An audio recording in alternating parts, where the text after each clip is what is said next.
നമസ്കാരം, മിത സ്റ്റോറി ടൈമിലേക്ക് സ്വാഗതം. നോവലിസ്റ്റ് നിമ്ന വിജയുടെ ഏറ്റവും പ്രിയപ്പെട്ട നിന്നോട് എന്ന നോവലിലെ അടുത്ത പാട്ടുകൾ കേൾക്കാം. 2011. പ്രിയ വോട്ടർമാർക്ക് നന്ദി. നിങ്ങൾ അർപ്പിച്ച വിശ്വാസമാണ് ഈ തിരഞ്ഞെടുപ്പിൽ UPFന്റെ വിജയം. കേരളം ഇനി വികസനത്തിന്റെ പാതയിൽ മുന്നോട്ട്. കൊള്ളാലോ, ഭരണം തിരിച്ചുപിടിച്ചതിൻ്റെ സന്തോഷം UPF മതിമറന്ന് ആഘോഷിക്കുന്നുണ്ടല്ലോ.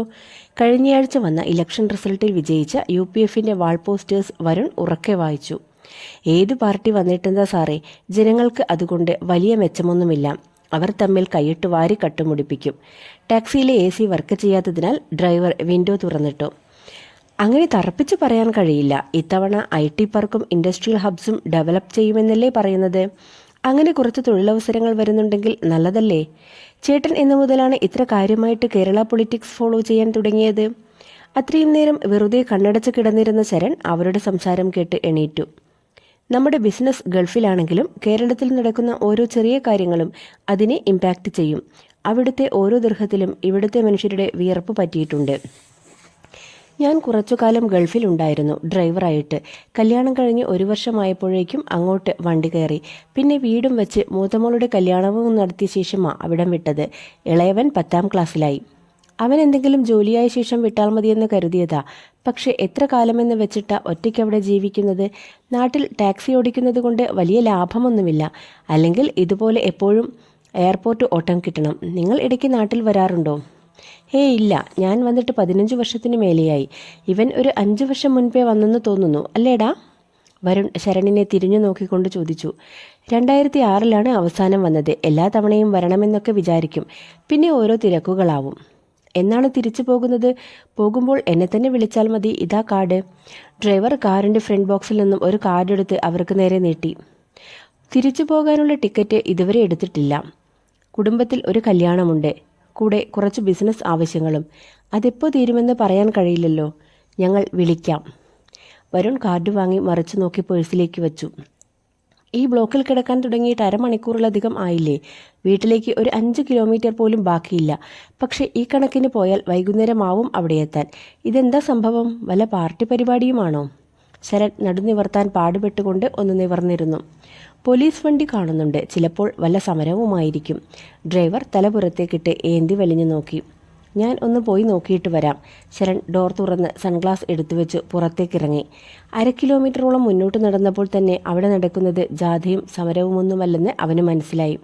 ടൗണിലുള്ള കോളേജിന് മുൻപിൽ തമ്മിൽ തല്ലുകൂടിക്കൊണ്ടിരിക്കുന്ന പിള്ളേരെയും അവരെ തടഞ്ഞു മാറ്റാൻ ശ്രമിക്കുന്ന പോലീസിനെയും കണ്ട് അടുത്തുണ്ടായ കടക്കാരനോട് അവൻ കാര്യം അന്വേഷിച്ചു. എന്തു പറയാനാ മോനെ, ഇവർക്കിതിപ്പോൾ സ്ഥിരം പരിപാടിയായിട്ടുണ്ട്. ഓരോ തവണ ഓരോ കാര്യങ്ങളുണ്ടാവും. ഇന്നലെ ഈ കോളേജിലെ ഏതോ പെൺകുട്ടിയോട് അപ്പുറത്തെ പാരലൽ കോളേജിലെ പയ്യന്മാർ ബസ്സിൽ വെച്ച് എന്തോ പറഞ്ഞു തുടങ്ങിയ വഴക്കാണ്. കയ്യാങ്കളിയിലെത്തുമെന്ന് തോന്നിയപ്പോൾ ഞാനാ പോലീസിൽ വിളിച്ചത്. ആൺകുട്ടികൾ തമ്മിൽ ആണെങ്കിൽ പോട്ടെ എന്ന് വയ്ക്കാം. മോനാ പെൺകൊച്ചിനെ നോക്ക്. അവരെക്കാൾ അലമ്പാണ് അവൾ. എന്തെങ്കിലും പറ്റിയിട്ട് പിന്നെ പറഞ്ഞിട്ട് എന്ത് കാര്യം? അയാൾ സർബത്തിലേക്ക് കസ്കസിട്ടിളക്കി ടേബിളിലേക്ക് വെച്ചു. 10-30ഓളം വരുന്ന പിള്ളേരെ പിടിച്ചു മാറ്റാൻ 4 പോലീസുകാർ എത്ര ശ്രമിച്ചിട്ടും കഴിഞ്ഞില്ല. ചുറ്റുമുള്ളവർ കാഴ്ചക്കാരായി നിൽക്കുകയല്ലാതെ ഒന്നും ചെയ്യുന്നുണ്ടായില്ല. കടക്കാരൻ പറഞ്ഞത് ശരിവയ്ക്കുന്ന പോലെ അവർക്കിടയിലുണ്ടായിരുന്ന ജീൻസും ഷർട്ടുമിട്ട പെൺകുട്ടിയാണ് അവിടെ ഏറ്റവും വയലൻ്റായി അടിയുണ്ടാക്കുന്നത്. അവൾ കയ്യിലുണ്ടായിരുന്ന ഹോക്കി സ്റ്റിക്ക് കൊണ്ട് ഒരുത്തൻ്റെ തലയ്ക്ക് ആഞ്ഞടിച്ചു. ആ നിമിഷം തന്നെ മറ്റൊരുത്തൻ കമ്പി കൊണ്ട് അവളുടെ പുറത്തടിച്ചു. അടിയുടെ ആഘാതത്തിൽ അവൾ കമിഴ്ന്ന് നിലത്ത് വീണെങ്കിലും വീണ്ടും പിടഞ്ഞെഴുന്നേറ്റ് അടി തുടങ്ങി. റോഡിൻ്റെ അപ്പുറത്തെ സൈഡിൽ ആയിരുന്നതിനാലും അവിടെ മൊത്തം പൊടിയും മണ്ണും കൊണ്ട് മൂടിയിരുന്നതിനാലും അവന് ആരുടെയും മുഖം വ്യക്തമായിരുന്നില്ല. പെട്ടെന്ന് വലിയ ശബ്ദത്തിൽ ഹോൺ മുഴക്കി 2 പോലീസ് ജീപ്പ് അവന് മുൻപിൽ വന്ന് ബ്രേക്കിട്ട് നിർത്തി. വനിതാ പോലീസടക്കം 10ഓളം വരുന്ന പോലീസുകാർ വണ്ടിയിൽ നിന്നും വേഗത്തിൽ ലാത്തിയുമായി ചാടിയിറങ്ങി. അത്രയും പോലീസിനെ കണ്ടപ്പോൾ കുറച്ചുപേരൊക്കെ ഓടിക്കളഞ്ഞെങ്കിലും കയ്യിൽ കിട്ടിയവരെയെല്ലാം പോലീസ് ലാത്തി കൊണ്ടടിച്ച് പിടിച്ചു വലിച്ച് ജീപ്പിലേക്ക് കയറ്റി. കുതിറിക്കൊണ്ടിരുന്ന ആ പെൺകുട്ടിയുടെ കൈകൾ 2 വനിതാ പോലീസുകാർ ബലമായി പിടിച്ച് അവളെ വലിച്ചിഴച്ച് പോലീസ് ജീപ്പിനടുത്തേക്ക് കൊണ്ടുവന്നു. അവളുടെ ദേഹമെല്ലാം പൊടിയിൽ മുങ്ങിയിരുന്നു. ശരീരത്തിലെ മുറിവിൽ നിന്നും നന്നായി ചോരയൊലിച്ചു. ചെരുപ്പിടാതെ മണ്ണ് പറ്റിയ കാലുകൾ റോഡരികിലെ പൊള്ളുന്ന സ്ലാബിൽ വെച്ചപ്പോൾ വേദന കൊണ്ട് അവളൊന്ന് ഞെരങ്ങി. പോലീസ് അവളെ ജീപ്പിലേക്ക് കയറ്റി ഡോറടച്ചു. ഏറ്റവും അറ്റത്തായി 2 കൈകളും കാൽമുട്ടിലേക്ക് കുനിഞ്ഞിരുന്ന് അവൾ വണ്ടിയെടുത്തപ്പോൾ ഒന്ന് പുറത്തേക്ക് നോക്കി. മുഖത്തേക്ക് വീണുകിടന്ന മുടിയിഴകൾക്കിടയിലൂടെ അവളുടെ കണ്ണുകൾ അവൻ വ്യക്തമായി കണ്ടു. മിഴി. ശബ്ദം പുറത്തു വരാതെ അവൻ്റെ ചുണ്ടുകൾ മന്ത്രിച്ചു. ബ്ലോക്ക് മാറിയപ്പോൾ ഡ്രൈവർ കാർ മുന്നോട്ടെടുത്ത് അവൻ്റെ മുന്നിൽ കൊണ്ടുവന്ന് നിർത്തി. നീ എന്തു നോക്കി നിൽക്കുക, വന്ന് വണ്ടിയിലോട്ട് കയറ്. ചേട്ടൻ പിറകിലെ ഹോണടി ഉച്ചത്തിലായപ്പോൾ സീറ്റിൽ നിന്നും വിളിച്ചു പറഞ്ഞു. അവൻ പരിസരബോധം വീണ്ടെടുത്ത് വേഗത്തിൽ കാറിലേക്ക് കയറി. വീടെത്തുന്നവരെ കോളേജ് പിള്ളേരുടെ അക്രമ രാഷ്ട്രീയത്തെക്കുറിച്ചും അടിപിടികളെപ്പറ്റിയുമെല്ലാം ഡ്രൈവറും ചേട്ടനും എന്തൊക്കെയോ സംസാരിച്ചു. ഇടയ്ക്കൊക്കെ ഒന്ന് മൂളുകയല്ലാതെ അവൻ്റെ മനസ്സ് മുഴുവൻ അവളുടെ ആ നോട്ടത്തിൽ തറഞ്ഞു നിന്നു. തൊടി മുഴുവൻ ഒരൽപ്പം പോലും സ്ഥലം വിടാതെ പച്ചക്കറി കൃഷി കൊണ്ട് സമ്പന്നമായതൊഴിച്ചാൽ 5 വർഷങ്ങൾക്കിപ്പുറം ആ വീടും പരിസരവും അധികമൊന്നും മാറിയിട്ടില്ലെന്ന് അവന് തോന്നി. വല്യച്ഛനെയും വല്യമ്മയെയും വർഷങ്ങൾക്ക് ശേഷം നേരിൽ കാണുന്നതിൻ്റെ പരിചയക്കുറവ് ചേട്ടന് ഉണ്ടായിരുന്നതിനാൽ കൂടുതലും സംസാരിച്ചത് ശരണാണ്. ശരൺ കഴിഞ്ഞ തവണ വന്നു തിരിച്ചുപോയി 4 മാസം കഴിഞ്ഞപ്പോൾ തന്നെ ചാച്ചൻ മരിച്ചു. 2 വർഷം മുൻപേ അച്ചമ്മയും. പഠിക്കാനായി പ്രണവും പ്രവീണും ഗുജറാത്തിലേക്ക് പോയതുകൂടിയായപ്പോൾ ആ വീട് ശരിക്കും നിശബ്ദമായി. അച്ഛനും അമ്മയും ഒപ്പം വരാത്തതിൽ വല്യച്ഛൻ പരാതി പറഞ്ഞു. നല്ല വിശപ്പുണ്ടായിരുന്നതിനാൽ ഭക്ഷണം കഴിച്ച ശേഷമാണ് അവർ മുകളിലെ മുറിയിലേക്ക് പോയത്. അവർ വരുന്നുണ്ടെന്നറിഞ്ഞപ്പോൾ തന്നെ ശരൺ പണ്ടുപയോഗിച്ച മുറി വല്യമ്മ ക്ലീൻ ചെയ്ത് വച്ചിരുന്നു. ചേട്ടൻ ഇതെങ്ങോട്ടാ? വരുൺ ബാഗ് അൺപാക്ക് ചെയ്ത് തോർത്തുമായി മുറിക്ക് പുറത്തേക്കിറങ്ങി. കിണറിലെ വെള്ളത്തിന് നല്ല തണുപ്പാണെന്ന് അച്ഛൻ പറയാറുണ്ട്. ഞാൻ താഴെ കുളിമുറിയിൽ പോയി കിണറിൽ നിന്ന് വെള്ളം കോരി കുളിച്ചിട്ട് വരാം. നീ വരുന്നോ? ഇല്ല, ഞാനിവിടെ കുളിച്ചോളാം. വരുൺ പോയപ്പോൾ ശരൺ ഡോർ പതുക്കെ ചാരി കർട്ടൻ മാറ്റി ജനൽ തുറന്നു. ഉപയോഗിക്കാതെയിട്ട മുറിയായതിനാൽ കൊളുത്തും കമ്പികളുമെല്ലാം തുരുമ്പെടുത്തു തുടങ്ങിയിരുന്നു. അവൻ മിഴിയുടെ മുറിയിലേക്ക് നോക്കി. അവരിവിടെ തന്നെയാണോ താമസം എന്ന് പോലും ഉറപ്പില്ല. 5 വർഷങ്ങൾക്കുള്ളിൽ അവൾ എത്ര മാറിക്കാണുമെന്ന് അവൻ ഓർത്തു. ചിലപ്പോൾ തന്നെ ഓർമ്മ പോലും കാണില്ല. അല്ലെങ്കിലും ഇന്ന് അവിടെ വെച്ച് കണ്ടപ്പോഴാണ് അവനും അവളെക്കുറിച്ച് ഓർത്തത്. പണ്ടൊരിക്കൽ അച്ഛൻ വല്യച്ഛനെ വിളിച്ചപ്പോൾ അവൾ ഇവിടെയുണ്ടായിരുന്നു. അന്ന് ഫോൺ വാങ്ങി 2 വാക്ക് സംസാരിച്ചു. പതിയെ ഇവിടുത്തെ വീടും നാടും അവളുമെല്ലാം ഉച്ചയുറക്കത്തിൽ കാണുന്ന പാതിമുറിഞ്ഞ സ്വപ്നം പോലെ മാഞ്ഞുപോയി. ഇന്ന് അവൾ പോലീസ് സ്റ്റേഷനിൽ അനുഭവിക്കാനിടയുള്ള പ്രശ്നങ്ങളെക്കാൾ വീട്ടിലെത്തുമ്പോൾ ഉണ്ടാകാനിടയുള്ള സംഭവങ്ങൾ ഓർത്തപ്പോൾ അവന് ചെറിയ പേടി തോന്നി. നീ എന്താ ഈ ജനലും തുറന്നിട്ട് വെയിലത്തേക്ക് നോക്കിയിരിക്കുന്നത്? പോയി കുളിച്ചിട്ട് വാ. ചേട്ടൻ കുളി കഴിഞ്ഞെത്തി ടവൽ അവന് നേരെ നീട്ടി. കുളി കഴിഞ്ഞ് കോലായിൽ വല്യച്ഛനുമായി സംസാരിച്ചിരിക്കുമ്പോഴാണ് മിഴിയുടെ വീട്ടിലെ ഗേറ്റ് തുറന്ന് പോലീസ് ജീപ്പ് മുറ്റത്ത് വന്ന് നിർത്തിയ ശബ്ദം കേട്ടത്. അവനും വല്യച്ഛനും അവിടേക്ക് നോക്കി. ദേഷ്യത്തോടെ വീട്ടിലേക്ക് കയറിപ്പോയ പപ്പയ്ക്ക് പിറകിൽ രാവിലത്തെ അതേ വേഷത്തിൽ അവളും വീട്ടിലേക്ക് കയറിപ്പോയി. പുതിയതെന്തോ ഒപ്പിച്ചിട്ടുണ്ടെന്ന് തോന്നുന്നു. ശബ്ദം കേട്ട് പുറത്തേക്കിറങ്ങിയ വല്യച്ഛൻ തിരിച്ചു കസേരയിൽ വന്നിരുന്നു. എന്താ സംഭവം? കാര്യം അറിയാമായിരുന്നിട്ടും അവൻ വെറുതെ ചോദിച്ചു. നിനക്ക് ഓർമ്മയില്ലേ ആ പോലീസുകാരൻ്റെ മൂത്ത കുട്ടിയെ? പണ്ട് നിങ്ങൾ ഉണ്ടായിരുന്നപ്പോൾ ഓണത്തിന് ഇവിടെ വന്നിട്ടുണ്ട്. ഓർമ്മയുണ്ട്. അതിൻ്റെ കാര്യമൊന്നും പറയാത്തതാണ് നല്ലത്. ഈ നാട്ടിൽ ഇതുപോലെ തലതെറിച്ചൊരെണ്ണം വേറെ കാണില്ല. നാട് നീളെ നടന്ന് എന്തെങ്കിലുമൊക്കെ പ്രശ്നങ്ങൾ ഉണ്ടാക്കി വയ്ക്കും. എല്ലാ ദിവസവും ആ വീട്ടിൽ അടിയും ബഹളവുമാ. കോളേജിൽ പോകാൻ തുടങ്ങിയതിൽ പിന്നെ കൂട്ടിന് തലതിരിഞ്ഞ കുറേ എണ്ണത്തിനെയും കിട്ടിയിട്ടുണ്ട്. കുടിയും വലിയും എല്ലാം ഉണ്ടെന്നാണ് നാട്ടുകാർ പറയുന്നത്. ഞാനതൊന്നും കണ്ടിട്ടില്ല. പക്ഷെ അതിൻ്റെ സ്വഭാവം വച്ചിട്ട് വിശ്വസിക്കാതെ ഇരിക്കാനും കഴിയില്ല. കഴിഞ്ഞ ദിവസം ഒരുത്തനെ ഉന്തി കനാലിലിട്ടു. കനാലിലോ? എന്നിട്ട് അയാൾക്ക് എന്തേലും പറ്റിയോ? വേനലായതുകൊണ്ട് കഴിഞ്ഞ ദിവസം പഞ്ചായത്ത് കനാലിൽ വെള്ളം തുറന്നു. തെക്കയിലെ ജയൻ അവിടെ ഇരുന്ന് മീൻ പിടിച്ചുകൊണ്ടിരിക്കുകയായിരുന്നു. ഈ പെണ്ണ് അതിലേ പോയപ്പോൾ അവനെന്തോ ചോദിച്ചു. അതവൾക്ക് ഇഷ്ടമായില്ല. ഒറ്റ ഉന്തിന് ജയനെ കനാലിലേക്ക് തള്ളിയിട്ടു. അവനാണെങ്കിൽ നീന്തൽ പോലും അറിയില്ല. തുണി അലക്കാൻ വന്ന പെണ്ണുങ്ങൾ കണ്ടതുകൊണ്ട് രക്ഷപ്പെട്ടു. അല്ലെങ്കിൽ എന്താ അവസ്ഥ? അങ്ങനെ പറയാനാണെങ്കിൽ ഒരുപാടുണ്ട്. അതിൻ്റെ അമ്മയുടെ കാര്യമാണ് കഷ്ടം. എന്നും ഇവിടെ നിന്റെ വല്യമ്മയുടെ അടുത്ത് വന്ന് വിഷമം പറഞ്ഞ് കരയും. വല്യച്ഛൻ ചാരുകസേരയിലേക്ക് ഒന്നുകൂടെ നിവർന്നു കിടന്നു. പറഞ്ഞത് മിഴിയെക്കുറിച്ചായതിനാൽ അവന് വലിയ അത്ഭുതമൊന്നും തോന്നിയില്ല. അവൻ അതിന് ചെറുതായൊന്ന് മൂളുക മാത്രം ചെയ്ത് മുകളിലേക്ക് കയറിപ്പോയി. എടാ, ആ വീട്ടിൽ എന്താ ഒരു ബഹളം? വല്ല ഡൊമസ്റ്റിക് വയലൻസുമാണോ? മിഴിയുടെ വീട്ടിലെ ബഹളം കേട്ട് ചെറുതായി പേടിച്ച വരുൺ വരാന്തയിലേക്ക് നടന്ന് അവിടേക്ക് എത്തി നോക്കി. ഇന്ന് വന്നതല്ലേ ഉള്ളൂ, ശീലമായിക്കൊള്ളും. ചേട്ടന് ഫോണിൻ്റെ ചാർജർ വാങ്ങിക്കണമെന്ന് പറഞ്ഞില്ലേ? വാ, നമുക്കൊന്ന് പുറത്തു പോയിട്ട് വരാം. പുറത്തേക്കിറങ്ങി അവരുടെ കയ്യിൽ വല്യമ്മ പ്രണവിൻ്റെ ബുള്ളറ്റിൻ്റെ ചാവി കൊടുത്തു. പുറത്തുപോയി സാധനങ്ങൾ വാങ്ങിച്ചു കറങ്ങി വന്നപ്പോഴേക്കും 9 മണി കഴിഞ്ഞിരുന്നു. യാത്രാക്ഷീണം കൊണ്ട് വരുൺ ഭക്ഷണം കഴിച്ച ഉടനെ ഉറങ്ങി. ശരൺ ഫോണിൽ പാട്ടുവെച്ച് വരാന്തയിലുണ്ടായ മുള കൊണ്ടുള്ള ഊഞ്ഞാലിൽ വെറുതെ ഇരുന്നു. ചെറുതായി മയങ്ങി വന്നപ്പോഴേക്കും എന്തോ വീഴുന്ന ശബ്ദം കേട്ട് അവൻ ഞെട്ടി എണീറ്റു. മിഴി ടെറസിലേക്ക് ചാടി ഗേറ്റ് കടന്ന് പുറത്തേക്ക് പോകുന്നത് കണ്ടപ്പോൾ അവനും ചേട്ടനെ ഉണർത്താതെ പുറത്തേക്കിറങ്ങി അവളുടെ പിറകെ നടന്നു. കുളത്തിൻ്റെ അടുത്തേക്കാണ് അവൾ പോകുന്നതെന്ന് പാതിവഴി എത്തിയപ്പോഴേ അവന് മനസ്സിലായി. പണ്ടത്തേതിലും ഇരട്ടി അവിടെ കാട് പിടിച്ചിരുന്നു. അവൾ പടവിലിരുന്ന് ഒരു സിഗരറ്റ് കത്തിച്ചു വലിച്ചു. ഒരു പഫ് തരുവോ? അവൻ ശബ്ദമുണ്ടാക്കാതെ അവളുടെ പിറകിലെത്തി പതിഞ്ഞ ശബ്ദത്തിൽ ചോദിച്ചു. പെട്ടെന്ന് ഞെട്ടിപ്പോയ മിഴി കയ്യിലുണ്ടായ സിഗരറ്റ് താഴെയിട്ട് ചാടി എഴുന്നേറ്റു. ആഹാ, അപ്പോൾ പേടിയൊക്കെയുണ്ട്. ശരൺ ചിരിച്ചുകൊണ്ട് പടവിലേക്കിരുന്നു. അവൾ ശ്വാസം നേരെയാക്കി വീണ്ടും ഒരു സിഗരറ്റ് എടുത്തു കത്തിച്ചു. അവൻ താഴെയുള്ള പടവിൽ രണ്ടു കൈയും പിറകിലേക്ക് ഊന്നിയിരുന്നു. മനുഷ്യന്മാരായാൽ പറഞ്ഞ വാക്കിനും സത്യത്തിനും അല്പം വില വേണം. എന്ത് സത്യം? അവൾ സംശയത്തോടെ മുഖം ചുളിച്ചു. രാത്രി ഇവിടെ തനിച്ചു വന്നിരിക്കില്ലെന്ന് എനിക്ക് പണ്ട് സത്യം ചെയ്തത് ഓർക്കുന്നുണ്ടോ?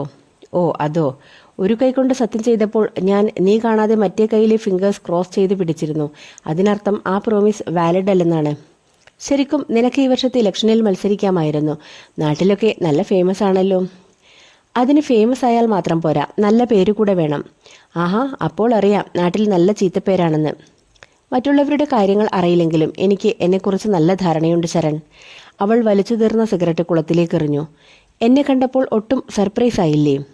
ഇല്ല, താനും ചേട്ടനും കൂടെ വരുന്നുണ്ടെന്ന് വല്യമ്മ അമ്മയോട് പറഞ്ഞിരുന്നു. അതുകൊണ്ട് ഒരു കൂടിക്കാഴ്ച ഞാൻ പ്രതീക്ഷിച്ചതാ.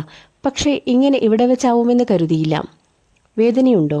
അവളുടെ മുഖത്തെയും കയ്യിലെയും മുറിവിലേക്ക് നോക്കിക്കൊണ്ട് അവൻ ചോദിച്ചു. ഇതൊക്കെ ചെറിയ മുറിവല്ലേ? അവൾ ഇട്ടിരുന്ന ഫുൾ സ്ലീവ് ടീഷർട്ടിൻ്റെ കൈ മുഴുവനായും വലിച്ചു താഴ്ത്തി. ഇതല്ല, പുറത്തുള്ള മുറിവിൻ്റെ കാര്യമാണ് ചോദിച്ചത്. അത് നിനക്കെങ്ങനെ അറിയാം? അവളുടെ മുഖത്ത് നേരിയ ഞെട്ടലുണ്ടായി. നീ കണ്ടില്ലെങ്കിലും നീ പ്രതീക്ഷിച്ച കൂടിക്കാഴ്ച എനിക്ക് നടുറോഡിൽ വെച്ച് തന്നെ കിട്ടി. അവിടെ കിടന്ന് അടിയുണ്ടാക്കുന്നതും പോലീസ് പിടിച്ചു കൊണ്ടുപോകുന്നതിനുമൊക്കെ ഞാൻ കണ്ടു. 1 മണിക്കൂറാണ് നിങ്ങളുടെ അടി കാരണം ബ്ലോക്കിൽപ്പെട്ട് ഞങ്ങൾ നടുറോഡിൽ കിടന്നത്. കണ്ടോ, നീ വരുന്നുണ്ടെന്നറിഞ്ഞ് ഞാൻ നൽകിയ സ്പെഷ്യൽ വെൽക്കമാണ്. അവൾ ചിരിച്ചുകൊണ്ട് കണ്ണിറുക്കി. നടുറോഡിൽ വെച്ച് അടിയുണ്ടാക്കുക, ബ്ലഡ് വരിക, പോലീസ് പിടിച്ചുകൊണ്ട് പോകുക, ഇതൊക്കെ നിനക്ക് എങ്ങനെയാണ് ഇത്ര നിസ്സാരമായി കാണാൻ പറ്റുന്നത്? അയ്യേ, നീ ഈ സിനിമയിൽ കാണുന്ന പോലെ അവിടെ ലോക്കപ്പിലിട്ട് പൂട്ടലും ഇരുട്ടടിയും ഒന്നുമില്ല. നമ്മളെ കസേരയിട്ടിരുത്തി ജ്യൂസ് വരെ വാങ്ങിച്ചു തരും. കംപ്ലീറ്റ് ജനമൈത്രിയാ. പിന്നെ എൻ്റെ പപ്പയുള്ളത് മാത്രമാണ് ഒരേ ഒരു പ്രശ്നം. ബാക്കിയുള്ള എല്ലാവരെയും സ്റ്റേഷൻ എത്തുന്നതിന് മുൻപേ റോഡിൽ തന്നെ ഇറക്കി വിട്ടു. പപ്പയ്ക്ക് എന്നോട് പ്രത്യേക സ്നേഹമുള്ളത് കൊണ്ട് 2 മണിക്കൂർ ഞാൻ അവിടെ ഇരുന്നെന്ന് മാത്രം. സീരിയസ്ലി? അൺബിലീവബിൾ. അവൾ പറഞ്ഞത് ഇഷ്ടമാവാതെ തലതിരിച്ചു. അതൊക്കെ പോട്ടെ, എന്താണ് ആഗമനോദ്ദേശം? ഇപ്പോൾ എന്തു ചെയ്യുന്നു? അവളത് സംസാരിക്കാൻ താല്പര്യമില്ലാതെ വിഷയം മാറ്റി. എഞ്ചിനീയറിംഗ് ആയിരുന്നു, അത് കഴിഞ്ഞു. ഇനി എന്ത് ചെയ്യണമെന്ന് ആലോചിച്ചിരിക്കുന്നു. താൻ കോളേജിൽ പോകുന്നുണ്ടെന്ന് കേട്ടല്ലോ. പപ്പ നിനക്ക് അവിടെ ക്യാൻറ്റീൻ വല്ലതും ഇട്ടു തന്നിട്ടുണ്ടോ? അയ്യടാ, അങ്ങനെ കൊച്ചാക്കുകയൊന്നും വേണ്ട. ഞാൻ ഡിഗ്രി ഫസ്റ്റ് ക്ലാസ്സിൽ പാസ്സായി. ഇപ്പോൾ ഫുഡ് ടെക്നോളജിയിൽ PG ചെയ്തുകൊണ്ടിരിക്കുകയാണ്. ഫുഡ് ടെക്നോളജിയോ? അതും നീ? എനിക്ക് ഷെഫ് ആവണം. അതിന് ഹോട്ടൽ മാനേജ്മെൻറ്റിന് വിടാമോ എന്ന് ചോദിച്ചു. ഇവിടെ അടുത്ത് കോവളത്താണ് ആക്കോസ് ഉള്ളത്. അത്രയും ദൂരം പോകണ്ട. എൻ്റെ കൺവെട്ടത്ത് കാണണമെന്ന് പപ്പയ്ക്ക് നിർബന്ധം. പിന്നെ ഫുഡുള്ള ഒരു കോഴ്സ് മൂപ്പര് തന്നെ കണ്ടുപിടിച്ച് ചേർത്തു. എങ്ങനെയുണ്ടായിരുന്നു കഴിഞ്ഞ 5 വർഷങ്ങൾ? ഇവിടെ പറ്റിയ കുറേ ഫ്രണ്ട്സിനെ കിട്ടിയെന്ന് കേട്ടു. ഓ, 5 വർഷം പോയതൊന്നും ഞാൻ അറിഞ്ഞില്ല. വീട് എപ്പോഴും കലാപകലുഷിതമാണെങ്കിലും കോളേജ് ലൈഫ് വാസ് ഗുഡ്. എന്ത് കലാപകലുഷിതമോ? അവൾ പറഞ്ഞത് മനസ്സിലായില്ല. ഒന്നുമില്ല, വാ പോകാം. അവൾ ചിരിച്ചുകൊണ്ട് എണീറ്റു. നോക്കിയേ, ഇങ്ങനെ ചിരിക്കുമ്പോൾ കാണാൻ എന്ത് രസമാണെന്ന്. നിനക്കെപ്പോഴും ഇങ്ങനെ ഇരുന്നൂടെ? ചിരിക്കാനും എന്തെങ്കിലും കാരണങ്ങൾ വേണ്ടേ? ഇനി ഞാനുണ്ടല്ലോ. അതെ അതെ, പണ്ടിങ്ങനെ പറഞ്ഞൊരു പോക്ക് പോയതാ. പിന്നെ ഇപ്പോഴല്ലേ പൊങ്ങുന്നത്. ഇനി എത്ര ദിവസമുണ്ട് ഇവിടെ? അറിയില്ല. എങ്ങനെ പോയാലും 1 മാസം കാണും. നീ നിന്റെ മൊബൈൽ നമ്പർ താ. പണ്ടത്തെ പോലെ പൈപ്പ് വെച്ച് ജനലിൽ മുട്ടാൻ വയ്യ. ഇനി അത് ആരെങ്കിലും കണ്ടാൽ കേസ് വേറെയാവും. അവൻ അവളുടെ കയ്യിലിരുന്ന ഫോൺ നോക്കി പറഞ്ഞു. അവൾ അവൻ്റെ പോക്കറ്റിൽ നിന്നും ഫോൺ എടുത്തു. അവളുടെ നമ്പർ ഡയൽ ചെയ്തു മിസ് കോൾ അടിച്ചു. അല്പനേരം കൂടി അവിടെ ഇരുന്ന ശേഷം 2 പേരും കൂടെ വീട്ടിലേക്ക് നടന്നു. നീ ആരെയോ കനാലിൽ തള്ളിയിട്ടെന്ന് കേട്ടല്ലോ. പോകുന്ന വഴിക്ക് വല്യച്ഛൻ പറഞ്ഞത് അവന് ഓർമ്മ വന്നു. അയാൾ ചത്തില്ലെന്നുള്ളത് ആകെ ഒരു വിഷമം. ഞാൻ എൻ്റെ പാട് നോക്കി അതിലേ നടന്നു പോവുകയായിരുന്നു. അപ്പോൾ ആ നാറയുടെ ഒരു ചോദ്യം, ഇപ്പോൾ ആള് കുറവാ, ഒന്ന് കുളിക്കാൻ വരുന്നോന്ന്. ആഗ്രഹമുണ്ടെങ്കിൽ ചേട്ടൻ പോയി കുളിച്ചിട്ട് വാ എന്ന് പറഞ്ഞ് ഞാൻ കനാലിലേക്ക് ഒരു ഉന്ത് കൊടുത്തു. പെണ്ണുങ്ങളെ കാണുമ്പോൾ അല്ലേലും അയാൾക്ക് ലേശം ചൊറിച്ചിൽ കൂടുതലാ. അവൾ അവനെ കൈവീശി ശബ്ദമുണ്ടാക്കാതെ വീട്ടിലേക്ക് കയറിപ്പോയി. മുറിയിലെത്തും വരെ അവൻ ഗേറ്റിന് പുറത്തു നിന്നും അവളെ നോക്കി. Next part. ഇതെന്തുറക്ക? ഇന്നലെ രാത്രി ഉറക്കം കിട്ടിയില്ലേ? വല്യമ്മ ചായ ഗ്ലാസ് ശരണിൻ്റെ കയ്യിൽ കൊടുത്തു. ചേട്ടൻ എവിടെ? അവൻ റൂമിന് ചുറ്റും നോക്കി. ആരെയോ കാണാനുണ്ടെന്ന് പറഞ്ഞ് കാറുമെടുത്തു രാവിലെ ഇറങ്ങിയതാ. വരുമ്പോൾ ലേറ്റ് ആവുമെന്ന് നിന്നോട് പറയാൻ പറഞ്ഞു. എനിക്കും കൂടെ പോവായിരുന്നു. 1-2 തവണ വിളിച്ചതാ, നീ അറിഞ്ഞത് പോലുമില്ല. ഞാനും വലിയച്ഛനും കൂടെ ഒന്ന് പുറത്തു പോയിട്ട് വരാം. എൻ്റെ കുടുംബത്തിൽ ഒരു മരണമുണ്ടായിരുന്നു. ഇന്നാണ് തീർപ്പ്. ഒന്നവിടെ വരെ പോയില്ലെങ്കിൽ മോശമല്ലേ? ഭക്ഷണമെല്ലാം ഞാനുണ്ടാക്കി അടച്ചു വച്ചിട്ടുണ്ട്. വിശക്കുമ്പോൾ എടുത്തു കഴിച്ചോണം. പുറത്തു പോവുകയാണെങ്കിൽ ബൈക്ക് എടുത്തു. പക്ഷെ സൂക്ഷിച്ചു പോണം. വീട് പൂട്ടി താക്കോൽ കോലായിലെ ചെടിച്ചട്ടിയുടെ അടിയിൽ വച്ചാൽ മതി. വല്യമ്മ കുടിച്ചു തീർന്ന ചായ ഗ്ലാസ് വാങ്ങി പറഞ്ഞ കാര്യങ്ങൾ ഒന്നുകൂടെ ആവർത്തിച്ച് വേഗത്തിൽ ഇറങ്ങിപ്പോയി. ചേട്ടനെ തനിച്ചു വിട്ടത് ശരിയായില്ലെന്ന് അവന് തോന്നി. പക്ഷെ ഇന്ന് പോകാനുള്ള കാര്യമൊന്നും ഇന്നലെ പറഞ്ഞിരുന്നില്ല. അവൻ 1-2 തവണ വിളിച്ചെങ്കിലും ഫോൺ ബിസിയായിരുന്നു. കുറച്ചു കഴിഞ്ഞപ്പോൾ ഒരു ടെക്സ്റ്റ് മെസ്സേജ് വന്നു. Hey, had to jump in to an important meeting with a client. It was sudden, so I couldn't let you know earlier. Just stay at home and don't wander around. I will be done soon. ചേട്ടന് മറുപടി അയച്ച ശേഷം കുളി കഴിഞ്ഞ് ഭക്ഷണം കഴിച്ച് അവൻ തുടിയിൽ നടക്കാനിറങ്ങി. പണ്ടത്തെ പോലെ കൊക്കോ മരത്തിൽ നിറയെ കായകളുണ്ടായിരുന്നു. പ്രണവും പ്രവീണും കൂടെ ഇവിടെ ഇരുന്ന് തന്നോട് വഴക്കുണ്ടാക്കിയത് അവൻ ഓർത്തു. ഇന്നാണെങ്കിൽ നല്ല 2 പൊട്ടിച്ചേനെ. പക്ഷെ ഇപ്പോൾ അവരുമായി തരക്കേടില്ലാത്ത സൗഹൃദമുണ്ട്. ഓർക്കൂട്ട് തുടങ്ങിയ കാലത്ത് ഇടയ്ക്ക് 2 പേരും മെസ്സേജ് അയക്കാറുണ്ടായിരുന്നു. ഇപ്പോൾ സംസാരം കുറവാണെങ്കിലും ഫേസ്ബുക്കിലെ ഫോട്ടോകൾക്ക് കമൻറ്റ് ചെയ്ത് ആ ബന്ധം നിലനിർത്തി പോകുന്നുണ്ട്. വാടിക്കിടന്ന ചെടികൾക്കെല്ലാം വെള്ളമൊഴിച്ച് മുറിയിലെത്തിയപ്പോഴാണ് ഫോണിൽ മിഴിയുടെ മിസ്ഡ് കോൾ കണ്ടത്. അവനപ്പോൾ തന്നെ അവളെ തിരിച്ചു വിളിച്ചു. എവിടെയാ? പുറത്തേക്കൊന്നും കണ്ടില്ലല്ലോ. ഫോൺ എടുത്തപാടെ അവൾ ജനൽ തുറന്ന് അവൻ്റെ മുറിയിലെ വരാന്തയിലേക്ക് നോക്കിക്കൊണ്ട് ചോദിച്ചു. നിനക്കിന്ന് കോളേജിലൊന്നും പോകാനില്ലേ? അവൻ വരാന്തയിലേക്ക് നടന്നു. കട്ടിലിലിരുന്നു ജനലഴിയിലേക്ക് തല ചായ്ച്ചു വെച്ച് സംസാരിച്ചു കൊണ്ടിരുന്ന അവളെ നോക്കി കൈ കാണിച്ചു. ഇത്രയും ഹാൻഡ്സമായിട്ടുള്ള ഒരു പയ്യൻ എൻ്റെ മുറിയുടെ തൊട്ടടുത്ത് വന്ന് താമസിക്കുമ്പോൾ ഞാൻ എങ്ങനെയാണ് കോളേജിൽ പോകുന്നത്? അയ്യേ, ഞാൻ ജീവിതത്തിലെ ഇതുവരെ കേട്ടിട്ടുള്ളതിൽ വെച്ച് ഏറ്റവും ചീസി പിക്കപ്പ് ലൈനാണിത്. അത് പറയുമ്പോഴും ചുണ്ടിൽ വന്ന ചിരി അവൻ മറച്ചു പിടിക്കാൻ ശ്രമിച്ചു. ഓഹോ, അപ്പോൾ അബുദാബിയിൽ അത്ര ഗേൾ ഫാൻസ് ഉണ്ടോ നിനക്ക്? പിന്നെ ഞാനൊരു കോഫി കുടിക്കാൻ വിളിച്ചാൽ വരാൻ പെൺകുട്ടികൾ വരി നിൽക്കും. Hot coffee with a hot guy. ആരാണ് വേണ്ടെന്ന് പറയുന്നത്? അവൻ ബാൽക്കണിയുടെ കൈവരിയിലേക്ക് ചാരി നിന്നുകൊണ്ട് ചിരിച്ചു. ഞാൻ പറയും, എനിക്ക് കോഫി ഇഷ്ടമല്ല. വിഷയം മാറ്റാതെ കാര്യം പറ. എന്താ ഇന്ന് കോളേജിൽ പോവാഞ്ഞത്? ഇന്നലത്തെ പ്രശ്നം കൊണ്ട് ഞാൻ ഒരു 2 ദിവസത്തേക്ക് ഹൗസ് അറസ്റ്റിലാണ്. വീടിൻ്റെ പടി ഇറങ്ങിപ്പോകരുതെന്നാണ് പപ്പയുടെ വാണിംഗ്. അതേതായാലും നന്നായി. 2 ദിവസം നീ വീട്ടിലിരിക്കും. ഹാഫ് ഡേ ആയപ്പോഴേ എനിക്ക് ബോറടിക്കുന്നു. എവിടെ നിന്റെ ചേട്ടൻ? വന്നിട്ട് പുള്ളിയെ കണ്ടതേയില്ലല്ലോ. ഇവിടെ ആരുമില്ല, എല്ലാവരും പുറത്തു പോയിരിക്കുകയാ. വൈകുന്നേരം ആവും വരാൻ. വന്നിട്ട് ഞാൻ വിശദമായി പരിചയപ്പെടുത്താം. ഇന്നലെ ചേട്ടൻ എന്തായാലും ചെറിയൊരു സ്ക്രീനിങ് കിട്ടിയിട്ടുണ്ട്. അതുകൊണ്ട് വലിയ ഇൻട്രൊഡക്ഷൻ്റെ ആവശ്യം കാണില്ല. അവിടെ ആരുമില്ലേ? എന്നാൽ 1 മിനിറ്റ്, ഞാനിപ്പോൾ അങ്ങോട്ട് വരാം. ഹേയ്, വേണ്ട വേണ്ട. അവൻ പറഞ്ഞു പൂർത്തിയാക്കുന്നതിന് മുൻപേ അവൾ ഫോൺ കട്ട് ചെയ്തു ജനൽ ചാരി. വരേണ്ടെന്ന് പറഞ്ഞാലും വരാതിരിക്കില്ലെന്ന് നന്നായി അറിയാവുന്നത് കൊണ്ട് അവൻ താഴെ പോയി വാതിൽ തുറന്നു. ഒരു 10 മിനിറ്റ് കഴിഞ്ഞപ്പോഴേക്കും അവൾ ഗേറ്റ് തുറന്ന് അകത്തേക്ക് കയറി വന്നു. ചെരുപ്പിട്ടിട്ടാണോ അകത്തേക്ക് കയറുന്നത്? അതെവിടെ അഴിച്ചു വയ്ക്കും? വേണേൽ അഴിച്ചു കയ്യിൽ വയ്ക്കാം. ഇനി പെട്ടെന്ന് ആരെങ്കിലും കയറി വന്ന് ഞാനിവിടെ ഉണ്ടെന്നറിഞ്ഞാൽ പിന്നെ അത് മതി. നിന്റെ വല്യച്ഛനാണേൽ എന്നോട് ഒരു പ്രത്യേക ഇഷ്ടവുമുണ്ട്. അവൾ വേഗത്തിൽ കോണിപ്പടി കയറി. ആ ഇഷ്ടത്തിൻ്റെ കഥ ഞാൻ ഇന്നലെ കേട്ടു. നിനക്ക് കഴിക്കാൻ എന്തെങ്കിലും വേണോ? അവൻ താഴെ നിന്നും വിളിച്ചു ചോദിച്ചു. കുറച്ച് ഏലക്ക ഉണ്ടേലെടുത്തോ? ഏലക്കയോ? അതെന്തിനാ? ഒന്ന് എടുത്തോണ്ട് വാ ശരൺ, എന്തൊക്കെ സംശയങ്ങളാ? അവൾ മറ്റൊരു ചോദ്യത്തിന് ഇടം കൊടുക്കാതെ വേഗത്തിൽ മുറിയിലേക്ക് കയറിപ്പോയി. ഓ, ഞാൻ കരുതി എന്നോട് സംസാരിക്കാനുള്ള താല്പര്യം കൊണ്ടാവും ഇത്രയും റിസ്ക് എടുത്തു വന്നതെന്ന്. ഇതിനാണെന്ന് അറിഞ്ഞിരുന്നെങ്കിൽ ഞാൻ വീട്ടിലേക്ക് കയറ്റില്ലായിരുന്നു. സിഗരറ്റ് കത്തിച്ചു കൊണ്ടിരുന്ന അവളെ ഒന്നിരുത്തി നോക്കി അവൻ ഏലക്കയുടെ ബോക്സ് ടേബിളിൽ വെച്ചു. സംസാരിച്ചിരിക്കാൻ എനിക്കിവിടെ വേറെ എത്ര ആൾക്കാരുണ്ട്. പക്ഷെ ഇപ്പോഴത്തെ സാഹചര്യത്തിൽ അത്ര ദൂരം പോകുന്നത് സേഫല്ല. അവൾ സ്മോക്ക് ചെയ്ത ആശ്വാസത്തോടെ കസേരയിലേക്ക് ചാരിയിരുന്നു. അപ്പോൾ നിനക്ക് നിന്റെ ഉടായ്പുകൾക്കുള്ള മറയാണ് ഞാൻ, അല്ലേ? എന്ന് ഞാൻ പറഞ്ഞില്ല. നിന്റെ കൂടെ സംസാരിച്ചിരിക്കാനും രസമാണ്. എന്നാലങ്ങ് സമ്മതിക്കേ, ഞാൻ നിനക്ക് പറ്റിയ കമ്പനിയാണെന്ന്. പിന്നല്ലേ, എൻ്റെ പപ്പയെ കടത്തി വെട്ടുന്ന ഉപദേശവും പിന്നെ കുറേ ബോറിംഗ് സംസാരവും. ആർക്കാണ് അങ്ങനെയൊരു കമ്പനി വേണ്ടെന്ന് പറയാൻ പറ്റുന്നത്? അവൾ അവനെ കളിയാക്കിക്കൊണ്ട് വലിച്ചു തീർത്ത സിഗരറ്റ് കുറ്റി ജനലിൻ്റെ സൈഡിൽ കുത്തിക്കെടുത്തി കട്ടിലിലേക്ക് മലർന്നു കിടന്നു. ഞാൻ ബോറിംഗ് ആണെന്ന് പറയുന്ന ആദ്യത്തെ പെൺകുട്ടിയാണ് നീ. അവൻ ഒരു തലയിണയെടുത്ത് മടിയിൽ വെച്ച് കട്ടിലിലേക്ക് ചാരിയിരുന്നു. പക്ഷേ താങ്ക്സ്. ഞാൻ ഏറ്റവും മോശപ്പെട്ട അവസ്ഥയിൽ കൂടെ പോകുമ്പോഴൊക്കെ ഇത്ര കറക്റ്റായി അബുദാബിയിൽ നിന്നും വണ്ടി പിടിച്ചു വരുന്നതിന്. അവൾ നന്ദിപൂർവ്വം അവനെ നോക്കി.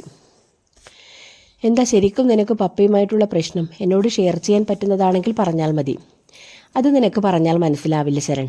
അസ്തമയത്തിന് തീരത്തു നിന്നും കടലിലേക്ക് നോക്കുമ്പോൾ സൂര്യനും കടലും എത്ര അടുത്താണെന്ന് തോന്നാറില്ലേ? പക്ഷെ സത്യത്തിൽ അവ രണ്ടും എത്രയോ മൈലുകൾക്കകലെയാണ്.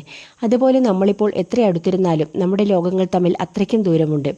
നീ പറ, എന്തേ ഇത്രയും കാലം നാട്ടിൽ വരാതിരുന്നത്? അച്ഛനും അമ്മയും പോലും വന്നതേയില്ല. അവൾ കമിഴ്ന്നു കിടന്ന് തലയ്ക്ക് കൈവച്ച് മുഖമുയർത്തി അവനെ നോക്കി. വരാൻ പറ്റിയ സാഹചര്യത്തിലായിരുന്നില്ല. ഞങ്ങൾ ഇവിടുന്ന് പോയ ആ വർഷം മുതൽ ബിസിനസ് നല്ല ഡൗൺ ആയിരുന്നു. ഞങ്ങൾക്ക് അവിടെ ഉണ്ടായിരുന്ന വീട് പോയി. അമ്മയുടെ ഗോൾഡ് എല്ലാം വിൽക്കേണ്ടി വന്നു. അച്ഛൻ പലരുടെ അടുത്തു നിന്നും ക്യാഷ് റോൾ ചെയ്തു. പക്ഷെ ഒന്നും ഹെൽപ്പ് ചെയ്തില്ല. ഫിനാൻഷ്യലി അത്ര മോശം അവസ്ഥയിലായിരുന്നത് കൊണ്ടാണ് ചാച്ചനും അച്ഛമ്മയും മരിച്ചപ്പോൾ പോലും നാട്ടിൽ വരാൻ കഴിയാതിരുന്നത്. 2 വർഷം മുൻപേ ചേട്ടനും അച്ഛന് ഹെൽപ്പ് ചെയ്യാൻ തുടങ്ങിയ ശേഷമാണ് എല്ലാം ഒന്ന് ശരിയായി വന്നത്. ഇപ്പോൾ പുതിയ വീട് വാങ്ങിച്ചു, കാറെടുത്തു, എല്ലാം പഴയ പോലെയായി വരുന്നു. ഞങ്ങൾ അത്രയും മോശം അവസ്ഥയിലൂടെ പോയപ്പോൾ വല്യച്ഛൻ മാത്രമാണ് കുറച്ച് സഹായിച്ചിട്ടുള്ളത്. വേറെ ഒരു ഫാമിലിയും തിരിഞ്ഞു പോലും നോക്കിയില്ല. അതുകൊണ്ട് അമ്മയ്ക്ക് നാട്ടിലേക്ക് വരാനുള്ള താല്പര്യം കുറഞ്ഞു. നമുക്കൊരു കഷ്ടകാലം വരണം. രക്തബന്ധങ്ങൾക്കെല്ലാം എത്ര കെട്ടുറപ്പുണ്ടെന്ന് അപ്പോൾ അറിയാം. ആ സമയത്ത് ഒരുപോലെ നമ്മളെ താങ്ങിപ്പിടിക്കുന്നത് ഏതെങ്കിലും അപരിചിതരുടെ കൈകളാവാം. അച്ഛന് വരണമെന്നുണ്ടായിരുന്നു. പക്ഷെ അവിടെ കാര്യങ്ങൾ നോക്കാൻ ആരെങ്കിലും വേണം. അതുകൊണ്ട് ഞാനും ചേട്ടനും വന്നു. കല്യാണത്തിന് കൂടുക എന്നത് മറ്റുള്ളവരുടെ കണ്ണിൽ പൊടിയിടാനുള്ള കാര്യം മാത്രമാണ്. ചേട്ടന് നാട്ടിലേക്ക് കൂടി ബിസിനസ് എക്സ്പാൻഡ് ചെയ്യണമെന്നുണ്ട്. അതിൻ്റെ ആവശ്യങ്ങൾക്കാണ് സത്യത്തിൽ വന്നത്. നിനക്കിതിലൊന്നും താല്പര്യമില്ലേ? ഇല്ല, പക്ഷേ ഉണ്ടെങ്കിലും അച്ഛനും ഏട്ടനും സമ്മതിക്കില്ല. ബിസിനസ് ഒരു മരണക്കളിയാണ്. വലിയ ലാഭങ്ങളുണ്ടാകുന്ന പോലെ നഷ്ടങ്ങളും ഉണ്ടാകും. പിന്നെ ഉറക്കത്തിൽ പോലും മനസ്സ് ഫ്രീ ആയിരിക്കില്ല. അങ്ങനെയൊരു ലൈഫ് ഞാൻ ജീവിക്കേണ്ടെന്നാണ് അവരുടെ പക്ഷം. നിന്റെ കാര്യത്തിൽ നല്ല കരുതലാണല്ലോ എല്ലാവർക്കും. എല്ലാ ഫാമിലിയും അങ്ങനെ തന്നെയല്ലേ? സ്വന്തം മക്കളുടെ കാര്യം വരുമ്പോൾ ലോകത്തുള്ള എല്ലാ നിയമവും തെറ്റിക്കും. ആവോ, എനിക്കറിയില്ല. അവൾ എണീറ്റ് ബോക്സിൽ നിന്നും 2-3 ഏലക്ക എടുത്ത് ചവച്ചു. ആ പഴയ വാക്ക്മാൻ ഇപ്പോഴും ഉണ്ടോ കയ്യിൽ? എന്തോ ഓർത്തിട്ടെന്ന പോലെ അവൾ പെട്ടെന്ന് ചോദിച്ചു. വീട്ടിൽ ഇരിപ്പുണ്ട്. ഇപ്പോൾ ഫോണും ഹെഡ്സെറ്റും ഉള്ളപ്പോൾ ആരാണ് വാക്ക്മാനിൽ പാട്ട് കേൾക്കുന്നത്? അതും ശരിയാ, പക്ഷെ നല്ലതായിരുന്നു. ഞാൻ പോട്ടെ, മിത്രയെ വിളിക്കുന്നു. അമ്മ ഭക്ഷണം കഴിക്കാൻ വിളിച്ചാൽ സിഗ്നൽ തരണമെന്ന് പറഞ്ഞ് ഏൽപ്പിച്ചിട്ടാണ് വന്നത്. ഫോണിൽ വന്ന മിസ്ഡ് കോൾ നോക്കി അവൾ വേഗത്തിൽ വീട്ടിലേക്കോടി. വൈകിട്ട് ഒരു 5 മണിയോടെ ചേട്ടൻ തിരിച്ചെത്തി. ശരൺ അവർക്ക് 2 പേർക്കും ചായയിട്ട് കോലായിലെ പടിയിൽ ചാരിയിരുന്നു. പുറത്തേക്ക് നോക്കിക്കൊണ്ടിരുന്ന ചേട്ടനും ഒരു കപ്പ് ചായ നീട്ടി. എങ്ങനെയുണ്ടായിരുന്നു മീറ്റിംഗ്? ഒന്നും പറയാനായിട്ടില്ല. ഞാൻ നമ്മുടെ പ്രപ്പോസൽ കാണിച്ചു. അവർ ഡിസ്കസ് ചെയ്തിട്ട് പറയാമെന്ന് പറഞ്ഞു. ഇവിടെ ബിസിനസ് ഓപ്പൺ ചെയ്യുന്നത് 1-ൽ കൂടുതൽ ആൾക്കാർ ഒരുമിച്ചാണ്. ഒരാൾക്കും ഒറ്റയ്ക്കൊരു തീരുമാനം എടുക്കാൻ കഴിയില്ല. ഈ ടീം മാത്രമല്ലല്ലോ, വേറെയും കോണ്ടാക്റ്റ് ഉണ്ടല്ലോ. നമുക്ക് എല്ലാവരെയും മീറ്റ് ചെയ്ത് നോക്കാം. എങ്ങനെയുണ്ട് അച്ഛൻ്റെ നാടും വീടും? ചേട്ടന് ഇഷ്ടമായോ? സിറ്റിയിലേക്ക് പോയാൽ റോഡും ട്രാഫിക്കുമെല്ലാം അബദ്ധമാണ്. പക്ഷെ വീടും ചുറ്റുപാടുമെല്ലാം കൊള്ളാം. ഒരു സമാധാനം തരുന്ന സൈലൻസ്. ഇവിടെ അടുത്ത് ഒരുപാട് അമ്പലങ്ങളുണ്ട്. നമുക്ക് വേണമെങ്കിൽ പോയിട്ട് വരാം. ഇപ്പോഴോ? ആ, പിന്നെന്താ. ഇപ്പോൾ നട തുറക്കും. വൈകിട്ട് വീട്ടിൽ വിളക്ക് വയ്ക്കുമ്പോൾ അച്ഛൻ പറയാറുള്ളത് ഏട്ടൻ കേട്ടിട്ടില്ലേ? രാവിലെയേക്കാളും വൈകിട്ടാണ് അമ്പലത്തിൽ പോകാൻ രസം. സന്ധ്യാസമയത്ത് അമ്പലത്തിൽ വയ്ക്കുന്ന പാട്ടും കർപ്പൂരത്തിൻ്റെയും എണ്ണയുടെയും ചന്ദനത്തിൻ്റെയും മണവും ആൽമരത്തിൻ്റെ ചുവട്ടിൽ കിട്ടുന്ന ചെറിയ തണുപ്പുള്ള കാറ്റും ഒരു പ്രത്യേക ഫീലാണ്. ശരൺ അച്ഛൻ്റെ ശബ്ദം അനുകരിച്ചുകൊണ്ട് പറഞ്ഞു. മതി അച്ഛനെ കളിയാക്കിയത്. വാ, എന്തായാലും പോയിട്ട് വരാം. വരുൺ ശരണിൻ്റെ തലയ്ക്കൊരു കൊട്ടു കൊടുത്തുകൊണ്ട് അവൻ്റെ കപ്പ് വാങ്ങി അടുക്കളയിലേക്ക് നടന്നു. ഓ, അച്ഛനെ പറഞ്ഞപ്പോൾ മോന് കൊണ്ടല്ലോ. അമ്മയെ കളിയാക്കിയാൽ നിനക്കും കൊള്ളാറുണ്ടല്ലോ. വരുൺ ചായപാത്രവും കപ്പുകളും കഴുകി വെച്ച് കുളിക്കാൻ കയറി. ശരൺ, ഇങ്ങോട്ട് വന്നേ. താഴേക്ക് പോയ ശരണിനെ വരുൺ 1-2 തവണ ഉറക്കെ വിളിച്ചു. എന്തിനാ ഇങ്ങനെ ഒച്ചയുണ്ടാക്കി വിളിക്കുന്നേ? ഞാൻ അങ്ങോട്ട് തന്നെയല്ലേ വരുന്നത്. അവൻ വല്യച്ഛൻ്റെ അലമാരിയിൽ നിന്നും മുണ്ടുമായി കയറി വന്നു. നീ എന്ന് മുതലാ സിഗരറ്റ് വലി തുടങ്ങിയത്? എന്ത് സിഗരറ്റോ? ഞാൻ വലിക്കാറില്ല. പിന്നെ ഇതെന്താ? ഞാൻ പോകുന്നവരെ ഇതിവിടെ ഉണ്ടായിരുന്നില്ലല്ലോ. വരുൺ ജനലിൻ്റെ അടുത്തിരുന്ന പകുതി വലിച്ചിട്ട് സിഗരറ്റ് കുറ്റിയിലേക്കും പാക്കറ്റിലേക്കും കൈ ചൂണ്ടിക്കൊണ്ട് ചോദിച്ചു. ഓ, അതോ? അത് സത്യം പറഞ്ഞാൽ അതിന് പിറകെ വരുന്ന 1000 ചോദ്യങ്ങൾക്ക് കൂടി മറുപടി പറയേണ്ടി വരുമെന്നോർത്തപ്പോൾ ഒരു കള്ളം കണ്ടുപിടിക്കാൻ അവൻ പാടുപെട്ടു. വല്യച്ഛൻ്റെ ആണോ എന്നറിയില്ല. ചെയ്യാത്തൊരു കാര്യം മറ്റൊരാളുടെ തലയിലിടാൻ അവന് താല്പര്യമുണ്ടായിരുന്നില്ല. ദേ ശരൺ, വെറുതെ എന്നെ ദേഷ്യം പിടിപ്പിക്കരുത്. എന്തിനാ സത്യം പറയാൻ ഇത്ര മടിക്കുന്നത്? അതെൻ്റെയാ, പക്ഷെ ഞാൻ എപ്പോഴും വലിക്കാറൊന്നുമില്ല. ആദ്യമായിട്ട് ട്രൈ ചെയ്തതാ. വേറെ മാർഗമില്ലെന്ന് തോന്നിയപ്പോൾ അവൻ അത് ഏറ്റെടുത്തു. എന്നാൽ ആദ്യമേ അതങ്ങ് പറഞ്ഞൂടെ? എന്തിനാ ഇങ്ങനെ ഉരുണ്ട് കളിക്കുന്നത്? നീ എന്തു ചെയ്താലും എനിക്ക് പ്രശ്നമില്ല. എന്നോട് സത്യസന്ധമായി എല്ലാം പറയണമെന്ന് ഞാൻ പണ്ടേ പറഞ്ഞിട്ടില്ലേ? നീ സിഗരറ്റ് വലിക്കുന്നത് ഞാനൊരു ആഗോള പ്രശ്നമാക്കാനൊന്നും പോണില്ല. പക്ഷെ എൻ്റെ അടുത്ത് നിന്ന് ഒളിച്ചും മറച്ചും ചെയ്യാൻ നിൽക്കരുത്. നീ കോളേജിൽ പോയ അന്നു മുതൽ ഇതൊക്കെ ഞാൻ പ്രതീക്ഷിച്ചതാ. ഇത്ര വൈകിയതിലേ അത്ഭുതമുള്ളൂ. എന്തായാലും ഒരു കൺട്രോളിൽ മതി. പിന്നെ അമ്മ അറിഞ്ഞാൽ എന്താ ഉണ്ടാവുക എന്നറിയാലോ. വരുൺ അവൻ്റെ കയ്യിൽ നിന്നും മുണ്ട് വാങ്ങി ഡ്രസ്സ് ചേഞ്ച് ചെയ്യാൻ പോയി. ഒരിക്കലും ചെയ്തിട്ടില്ലാത്ത ഒരു കാര്യം ഒരാവശ്യവുമില്ലാതെ എടുത്തു തലയിൽ വച്ചതിൻ്റെയും ചേട്ടനോട് കള്ളം പറയേണ്ടി വന്നതിൻ്റെയും കുറ്റബോധത്തിൽ ശരൺ അല്പനേരം കട്ടിലിൽ കുനിഞ്ഞിരുന്നു.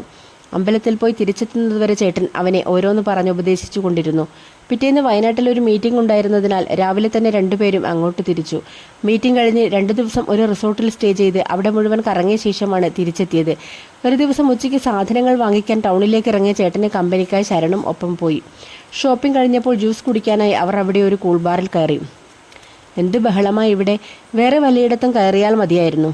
വരുൺ 2 പൈനാപ്പിൾ ജ്യൂസിന് ഓർഡർ കൊടുത്തു. എല്ലാ ടേബിളുകളും കൈയടക്കി ഉച്ചത്തിൽ വർത്തമാനം പറഞ്ഞുകൊണ്ടിരുന്ന കോളേജ് പിള്ളേരെ അവൻ ദേഷ്യത്തോടെ നോക്കി. കുറച്ചു കഴിഞ്ഞപ്പോൾ മിഴി അവളുടെ സുഹൃത്തുക്കളായ കുറച്ചു പേർക്കൊപ്പം അവിടേക്ക് കയറി വന്നു. തിരിഞ്ഞു നോക്കരുത്, ഇവിടുന്ന് 2ാമത്തെ ടേബിളിൽ സ്റ്റൈലായിട്ട് 2 പയ്യന്മാരിയ്ക്കുന്നുണ്ട്. കോഫി കുടിക്കാൻ വന്ന മിഴിയുടെ സുഹൃത്തുക്കളിൽ ഒരാൾ കൂടെയുണ്ടായിരുന്നവരോടായി പറഞ്ഞു. ഒരു സെക്കൻഡ് പോലും പാഴാക്കാതെ എല്ലാവരും ഒരുമിച്ച് അവിടേക്ക് നോക്കി. അവർക്കെതിരെ ഇരുന്ന ശരൺ എല്ലാവരുടെയും ഒരുമിച്ചുള്ള നോട്ടം കണ്ട് ജ്യൂസ് കുടിക്കുന്നതിനിടെ ഒരു നിമിഷം സ്റ്റക്കായി. കൂട്ടത്തിൽ മിഴിയെ കണ്ടപ്പോൾ വലിയ പരിചയം നടിക്കാതെ ജ്യൂസ് കുടിക്കുന്നത് തുടർന്നു. നശിപ്പിച്ചു, ഞാൻ പറഞ്ഞതല്ലേ അങ്ങനെ നോക്കരുതെന്ന്. ആ പെൺകുട്ടി തലയിൽ കൈവച്ചു. എനിക്കെന്തായാലും 2 പേരെയും ഇഷ്ടമായില്ല. നിങ്ങൾ ആരെങ്കിലും ഇൻട്രസ്റ്റ് ആണെങ്കിൽ പറ, ഞാൻ പോയി ഡീറ്റെയിൽസ് അറിഞ്ഞു വരാം. മിഴി എല്ലാവരോടുമായി കേക്ക് കഴിച്ചുകൊണ്ടേ പറഞ്ഞു. ഒന്നും മിണ്ടാതെ അവിടെ ഇരുന്നേ മിഴി. പ്രിൻസിപ്പാളിൻ്റെ കയ്യിൽ നിന്ന് കഴിഞ്ഞ ദിവസത്തെ അടിയുടെ വഴക്ക് കേട്ട് ഇപ്പോൾ ഇറങ്ങിയതല്ലേ ഉള്ളൂ. അടുത്ത വള്ളി പിടിക്കുന്നതിന് മുൻപ് ഒരു ദിവസത്തെങ്കിലും ഗ്യാപ്പ് എടുക്ക്. മിഴിയുടെ ബെസ്റ്റ് ഫ്രണ്ട് സൗരവ് അവൾക്കൊരു താക്കീത് നൽകി. ഒരു പ്രശ്നവും ഉണ്ടാവില്ല, ഇപ്പോൾ വരാം. അവൾ എഴുന്നേറ്റ് ശരണിൻ്റെ ടേബിളിനടുത്തേക്ക് നടന്നു. അവൾ എന്താണ് കാണിക്കാൻ പോകുന്നതെന്ന കൗതുകത്തോടെ എല്ലാവരുടെയും കണ്ണുകൾ അങ്ങോട്ട് പതിഞ്ഞു. ഹായ്, ഒരു കമ്പനി തരുന്നതിൽ പ്രശ്നമുണ്ടോ? മിഴി അവരുടെ ടേബിളിനടുത്തുണ്ടായിരുന്ന കസേര വലിച്ചിട്ടിരുന്നു. ഇരുന്നു കഴിഞ്ഞിട്ട് പ്രശ്നമുണ്ടോ എന്ന് ചോദിക്കുന്നതിൽ കാര്യമില്ലല്ലോ. Do we know you? Varun സംശയത്തോടെ മിഴിയെ നോക്കി. വരുണല്ലേ? കണ്ടിട്ടില്ലെങ്കിലും ഒരുപാട് കേട്ടിട്ടുണ്ട്. ഞാൻ മിഴി, നമ്മളിപ്പോൾ അയൽക്കാരാണ്. അവൾ സ്വയം പരിചയപ്പെടുത്തിക്കൊണ്ട് വരുണിന് നേരെ കൈനീട്ടി. ഓ, വല്യച്ഛൻ്റെ വീടിൻ്റെ അടുത്താണോ? ഇങ്ങനെ ഒരാളെക്കുറിച്ച് കേട്ടിട്ടേയില്ലല്ലോ. വരുൺ ശരണിനെ ഇടം കണ്ണിട്ട് നോക്കി. അതെന്താ ശരൺ, ചേട്ടനോട് എന്നെക്കുറിച്ച് പറയാതിരുന്നത്?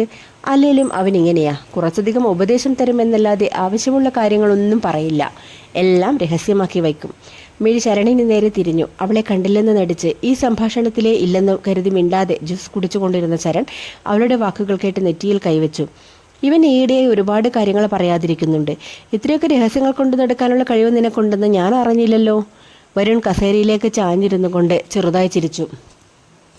ചേട്ടന് എന്തൊക്കെ അറിയാനിരിക്കുന്നു? ഉദാഹരണത്തിന്, ഞങ്ങൾ നാളെ രാവിലെ ഒരിടം വരെ പോകുന്നുണ്ട്.